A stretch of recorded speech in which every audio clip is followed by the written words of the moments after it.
Hi everyone, welcome back to the Criminal Confession podcast. Now, before we get into the case, we extend our heartfelt gratitude to our dedicated podcast listener, Janvi, for the insightful recommendation.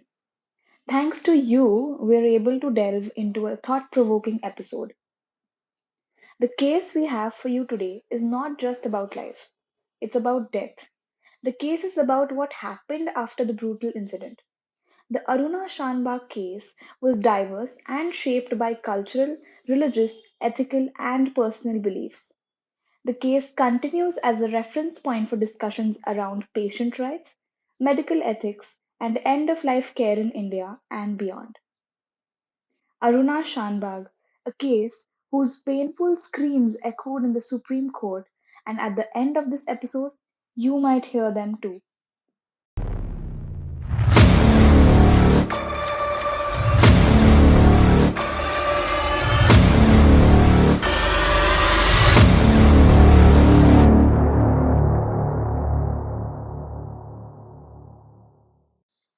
Let's start with a brief introduction of Aruna Shanbaug. She was born in a Konkani Brahmin family in 1948 in Haldipur, Karnataka. She had 8 siblings and she was the youngest amongst all her brothers. She was also among the brightest girls in school and aspired to work in the medical industry as a nurse. She studied and worked very hard to become a nurse and moved to Mumbai in the year 1966 with her cousin Shanti. In just 4 years, she started working at the King Edward Memorial Hospital in Mumbai. She was living her dream life in the city of dreams, and her parents could not be prouder. After all, she was the first independent woman in the family. According to the hospital staff, she was excellent at her work and she was very empathetic towards all her patients. Impressed by the work, the hospital quickly promoted her to the neurosurgery department, which requires most nurses over decades to acquire that much skill. But Aruna was enabled in just 3 years. But eventually, Aruna chose to move to the experimental department where tests were conducted on dogs. She took care of the dogs and maintained the space and the records of this particular department. In summary, Aruna Shanbag's life was poised for a future of meaningful contribution, personal growth, and a lasting impact on the healthcare profession and the lives she would touch.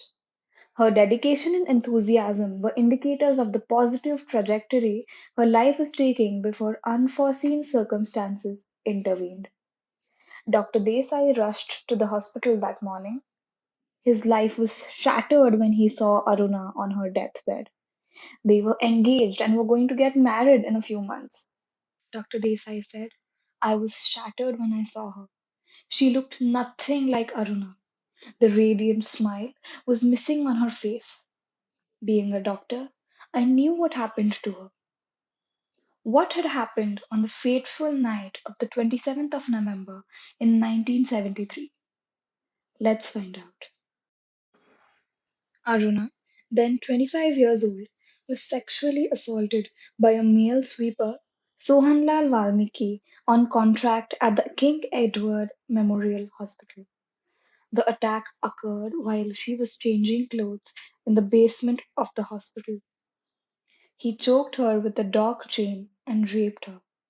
This cut off oxygen to her brain, resulting in a brainstem contusion, cervical cord injury, and cortical blindness. The gold jewelry on her was also stolen. She was discovered at 7:45 a.m. the following morning by a cleaner. Now, let me also narrate Sohanlal's version of the same story. He said he had asked for a leave permission from Aruna as she was responsible for approving leaves for sweepers and other workers at the hospital, and she had refused to grant him leave for even one day. She also said some casteist slurs to Sohanlal, which added fuel to his anger and did what he did. Allegedly, Aruna always gave Sohanlal trouble at the hospital. She would appoint him to clean the dog cages, even though she knew Sohanlal was afraid of dogs. She would play cards with all his colleagues, making him feel low amongst everyone, and would always appoint him with the most uncomfortable hours of the day to work at the hospital. But this is not a reason to do such inhumane activities to any living being. In fact, there's no reason why someone should even think of doing something like this. Aruna's condition was getting worse every day. Lack of oxygen supply to her brain immediately sent her into a vegetative state. Unable to move, talk, or see, her cervical cord was destroyed and she was completely blind as her occipital lobe in her brain was damaged. Her bones and muscles were soon going to waste away. You know what was the worst part about her condition? The only part of her brain that was not damaged was the part responsible for the perception of pain. There was very little sign of life left in Aruna. Back then, even medical science was not as advanced as it is today, and Aruna's stage was unrevivable. After the investigation, Sohanlal was caught and charged with robbery, attempted murder, and unnatural sex. In 1976, he was convicted of robbery and attempted murder but acquitted of unnatural sex due to lack of evidence. He served a 7-year prison term, which, in my opinion, is very less for the nature of crime he had committed. He was not charged with rape because the KEM hospital thought they were doing a favor to Aruna and her family by not bringing shame due to the stigma attached to the rape cases in India. Following the assault, Aruna Shanbaug was left in a vegetative state with severe brain damage and neurological impairments. She required constant care and medical attention.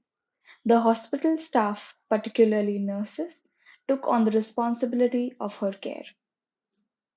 Some even tried to shift Aruna from KEM to a government hospital because apparently there was no use keeping her at KEM as she was wasting an entire bed.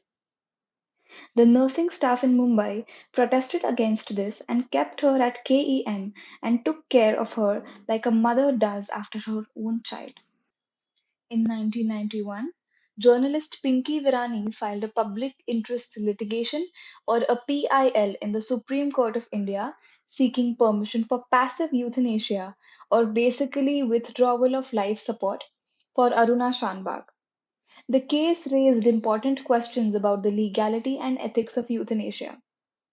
The Supreme Court of India heard the PIL in 2011 and delivered its landmark judgment on March 7, 2011. The court rejected the plea for active euthanasia but allowed for passive euthanasia under certain conditions.